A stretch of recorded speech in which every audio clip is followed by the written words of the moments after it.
ఇప్పుడు స్టేజ్ మీదేనండి. ఎవరిని ప్రశ్నలు అడుగుతారు? సురేఖ గారు, stage is all yours ma'am, please go ahead. ఇది అన్ఎక్స్పెక్టెడ్, ఇది బట్ స్టిల్ ఇట్స్ నైస్. అందరికీ నమస్కారం. ఈరోజు మీరిద్దరూ మాట్లాడేది మీరు వినబోతున్నారు. చాలా గుట్లు బయటపడతాయేమో. ముందు చాలా ఇన్ఫార్మల్గా చెప్తున్నాను. నేను రాగానే అన్నాను ముందు ఈసారి వాళ్ళు ప్రజెంట్ చేసింది. సో నేను ఇంటికి వెళ్ళినప్పుడు ఇంటి ఆడపడుచు అని చెప్పి నాకు ఈసారి ఇస్తే నేను ఈ సారీయే కట్టుకుంటాను, పుస్తకం ఆవిష్కరణకి నేను ఈ సారీయే కట్టుకుంటానని చెప్పాను. So here I am. And ఇంకొక విషయం ఏంటంటే చిన్నప్పుడు అంటే స్కూల్లో చదువుతున్నప్పుడు టీ నగర్లో రామకృష్ణ స్ట్రీట్లో నా క్లాస్మేట్ ఆనంది అని ఉండేది. ఎదురిల్లు అల్లుగారి ఇల్లు. మేము అక్రాస్ ద రోడ్ పరిగెత్తుకుని వెళ్ళేది, అడ్మైర్ చేసేవాళ్ళం సిస్టర్స్ని. వాళ్ళు చక్కగా సారీ కట్టుకుంటుంటే మేము అప్పుడు ఇంకా స్కర్ట్ అండ్ బ్లౌజ్లో ఉన్నాం అనమాట. సో మెల్లిగా హాఫ్ సారీ నుంచి సారీకి షిఫ్ట్ అవ్వడానికి ఆదుర్తా వాళ్ళని చూసి. సో ఎలా సారీ కట్టుకోవాలని నేర్చుకుంది కూడా వాళ్ళ దగ్గర నుంచి. సో అక్కడి నుంచి వచ్చిన క్లోజ్నెస్ ఇది. ఎక్కువగా కలవకపోయినా వేరే ఊర్లైనా స్టిల్ దట్ క్లోజ్నెస్ హార్ట్లో ఇంకా అలాగే ఉంది. So that continued. అండ్ ఒక ఇంట్రొడక్షన్ ఇవ్వాలి నేను, ఎందుకంటే సంజయ్ అన్నారు కదా మేము ఇంటికి వెళ్ళి పిలిచామని. బిఫోర్ దాట్, దానికి ముందే నేను ఫోన్ చేసి సురేఖకి ఫోన్ చేసి ఇలా అనుకుంటున్నాము, బుక్ ఉంది, అది చిరంజీవి అనే గారే దాన్ని రిలీజ్ చేయాలి అని అంటే అసలు ఇంకో థాట్ లేదు, ఆయన అడగలేదు, ఏమీ లేదు. అయ్యో అవునమ్మా తప్పకుండా చేస్తారు, అంతా ఆయనే చూసుకుంటారని గబగబా చెప్పేసింది. అంటే అది కాదు, ఆయన్ని అడిగేసి అంటే నేను చూసుకుంటానులే అన్నీ అని చెప్పి పెట్టేశారనమాట. This is how it went. నేను ఇంటికి వెళ్ళి ఫార్మల్గా పిలవటం అదంతా తర్వాత. అప్పుడు నేను చూడలేదు. అంటే అవార్డు వచ్చిన తర్వాత, పద్మవిభూషణ్ వచ్చిన తర్వాత నేను చూడనే లేదు. నేను చూడాలి, నేరుగా వెళ్ళి ఇన్వైట్ చేయాలని చెప్పి మా ఆయన నేను ఇంటికి వెళ్ళి వాళ్ళని కలిసి ఇల్లంతా తిప్పి చూపించారనమాట. అంటే నాకు రెనోవేట్ చేసిన తర్వాత నేను చూడలేదు ఇల్లు. సో ఎంత చక్కగా నా చేయి పట్టుకుని ఒక తోడు పుట్టిన సిస్టర్ని ఎలా ట్రీట్ చేస్తారో అలా. నేను చిరంజీవి గారిని అన్నయ్య అని పిలుస్తాను, ఎందుకంటే ఈరోజు ఈ ఫంక్షన్ అంతా నేనేమన్నానంటే ఇంట్లో సింపుల్గా ఈ బుక్ని రిలీజ్ చేసేసి మీడియా వస్తే చాలు, ఇంకేం వద్దు నాకు, మీ చేతులతో బుక్ ఇవ్వాలి అంతే, ఇంకేం వద్దు నాకు అని చెప్పా. ఇమీడియట్గా ఆయన ఇలా ఆలోచించి ఎవరైనా పిలవాలి, ఎంత పెద్ద ఫంక్షన్ చేయాలని ఆలోచిస్తున్నాను. నేను అలా కాదు, చిన్నదిగా చేద్దాం అంటే అలాగే చేద్దాంలే అని చెప్పేసి ఈరోజు ఇట్స్ కమ్ టు దిస్. అమ్మకు ఒక పెద్ద కొడుకుంటే ఏం చేస్తారో అది చేస్తున్నారు ఇవాళ. నేను ఎప్పుడు అంటుంటాను తమ్ముడిని, నువ్వు ముందు పుట్టి ఉండకూడదా అని చెప్పి. బికాజ్ మేమిద్దరు కొంచెం ఇన్నసెంట్గా ఉండిపోయాం. We did know how to handle things. అన్నీ చాలా యంగ్ ఏజ్లో జరిగిపోయినాయి. బట్ ఈరోజు ఒక పెద్ద కొడుకుగా ఉండి అమ్మకి ఇలా చేస్తున్నారంటే I don't know what to సే.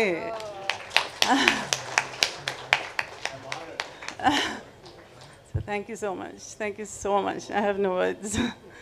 ఇంకా మీరు అడిగితే నేను సమాధానం చెప్తాను. నాకు తెలిసిన విషయం ఏంటంటే సురేఖ గారు మెగాస్టార్ చిరంజీవి గారి మీద పెత్తనం జలాయిస్తారని తెలిసిపోయిందో ఇంట్లో. అది ఆయనకి సావిత్రమ్మ గారి మీద ఉన్న ప్రేమ నాకు తెలుసు కాబట్టి వెంటనే ఎలాగన్నా ఒప్పుకుంటారని చెప్పేసాను. నాకు అన్ని విషయాలు కాదు, నాకు ఇలా మాట్లాడడం, స్టేజ్ మీద నుంచోవడం, కూర్చోవడం ఇవన్నీ కూడా చాలా కొత్త, ఎప్పుడు చేయలేదు. కానీ చాము నీ కోసమైతే ఓకే కూర్చుంటాను, మాట్లాడతాను. అమ్మ కోసం మీరిద్దరూ ఏమైనా చేసేటట్టుకున్నారు. ముందు మీరిద్దరూ కలిసి స్టేజ్ మీద ఇలా ఫంక్షన్స్కి రావటం కూడా చాలా తక్కువ అని విన్నాను నేను. అటువంటిది ఈరోజు మన ఇద్దరం కూర్చొని మాట్లాడేటట్టుగా కూడా చేస్తున్నారంటే దట్ ఎక్స్ప్లెయిన్స్ ఎవ్రీథింగ్. స్టేజ్ మీద సో ఇట్స్ లవ్లీ. నువ్వు నేను చిన్నప్పటి నుంచి తెలిసిన మధ్యన ఒక ఫ్రెండ్ ద్వారా ఇద్దరం కలుసుకునేవాళ్ళం. సో మీ ఇంటికి వచ్చి తిరిగేంత చనువు అప్పుడు లేదు నాకు, కానీ అమ్మ గురించి చాలా తెలుసుకోవాలని ఉండేది. అది నాకు ఈరోజు ఛాన్స్ వచ్చింది. So I want to ask you some things.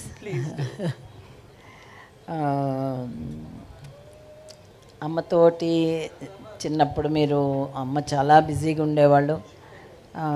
కాకపోయినా అమ్మమ్మ గురించి చాలా బయోపిక్స్ వచ్చినాయి, అమ్మ గురించి చాలా బుక్స్ వచ్చినాయి. కానీ మళ్ళీ మీకు ఈ బుక్ రాయాలని ఇప్పుడు రిలీజ్ చేయాలని ఎందుకు అనిపించింది? అమ్మ గురించి ఒక పెద్ద మూవీ కూడా రిలీజ్ అయ్యి పాపులర్ అయింది, మహానటి అని. ఈరోజు చిన్నపిల్లల దగ్గర నుంచి అమ్మ గురించి అంత అఫెక్షనేట్గా మాట్లాడుతున్నారంటే it's because of Mahanati.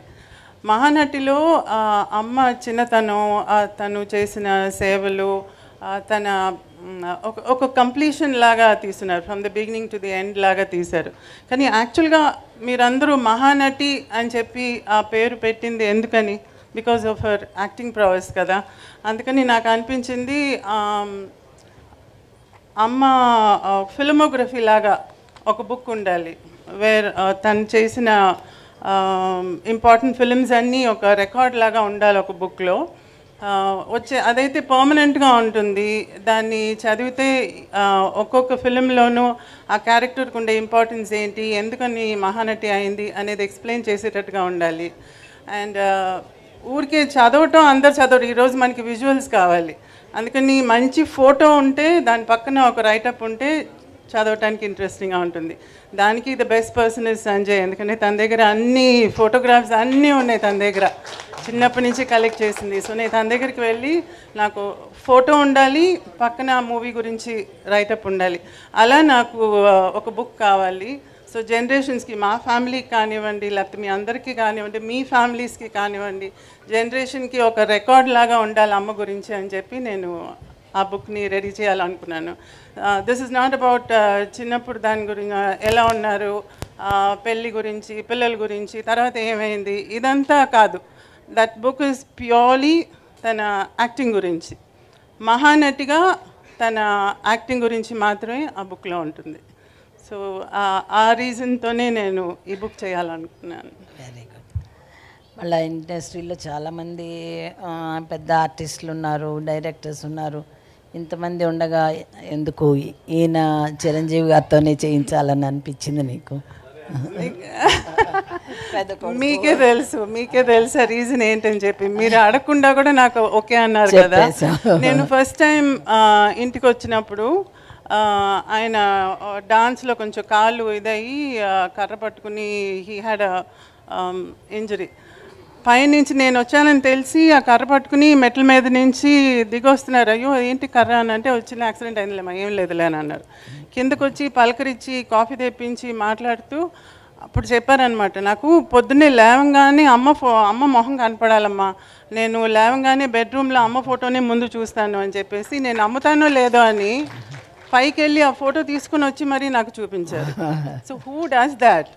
C genuineness అంటే your thought, word and deed should be the same. మనం మనసులో ఒకటి అనుకునేది, మాటలో ఒకటి చెప్పేది, చేసేది ఒకటి. చాలామంది అలా చేస్తారు. ఊరికే నోటుతో ఆవు అని మాట్లాడటం ఒకటి, లేకపోతే ఏదో ఒకటి చేసేదిను పెద్ద పేరు తెచ్చుకునేది. అలా కాకుండా ఫర్ హిమ్, చిరంజీవి గారికి ఏంటంటే ఆయన థాట్, వర్డ్, డీడ్ మూడు ఒకటే. ఆ జెన్యున్నెస్ని ఇట్ టచ్ మై హార్ట్. అందుకనే నేను ఆయన తప్ప ఇంకెవరు ఈ బుక్ని రిలీజ్ చేయకూడదు, ఆయనే చేయాలి అని చెప్పి పట్టుబట్టి నేను డైరెక్ట్గా ఆయన అడిగాను అనమాట. So that's the reason. And ఈరోజు చూడండి, ఐ సెడ్ ఇంట్లో రిలీజ్ చేయండి, మీడియాని పిలుద్దాం చాలని అంటే, జస్ట్ లుక్ ఎట్ దిస్.